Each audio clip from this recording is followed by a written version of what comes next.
今日的话题是：救人时触碰隐私部位算性侵吗？话题畅聊室精选了5位网友的评论，话题仅供参考，请勿做出违法犯罪的行为哦。如果你有不同的意见，欢迎随时在评论区留言讨论。先来看题主的描述，题主称以前干辅警的时候就像个跳河的女的，最后他和他家里人投诉我说触碰了他的隐私部位，还对我进行了人身攻击，说我长得丑什么的。虽然事情平息了，但我还是感到非常的迷茫，希望网友们可以帮忙解惑一下。看到题主的问题后，网友一表示，第一个想到的不是救命之恩，而是性侵，这种人猪狗不如。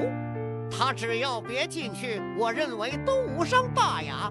我他妈都快没命了，还在乎这些，真是人脏，看什么东西都脏。其他网友表示，虽然这位网友说话有些偏激，但是非常在理，生命安全都已经受到威胁了，还在乎这些。网友2表示，我认为这不仅不构成性侵，你还要送锦旗感谢人家。如果这都构成性侵，那和不服摔倒的老人有什么区别？还想再多一个恶意救人的词吗？哈哈哈哈！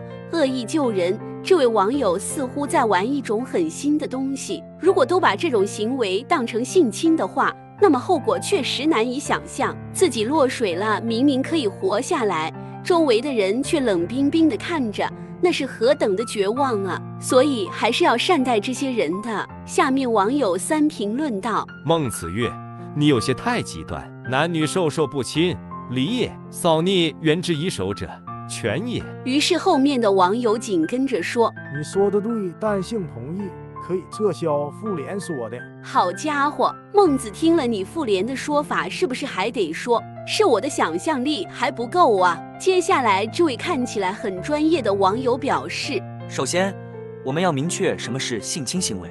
性侵是指以性为目的，使用暴力、欺骗、威胁或其他手段，强迫或控制他人进行性行为的行为。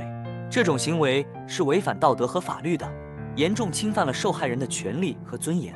但是在紧急情况下，为了拯救生命而接触他人的隐私部位，不能被认为是性侵行为。例如，在医疗急救的情况下，为了拯救患者的生命，医生可能会需要进行一些涉及患者隐私部位的检查或治疗。这种情况下，接触患者的隐私部位是为了拯救生命，是符合法律规定和道德规范的。但是这种行为必须符合一定的条件和程序。对于救人时触碰到他人隐私部位是否构成性侵，需要根据具体情况来判断。建议您咨询专业律师或相关机构的意见。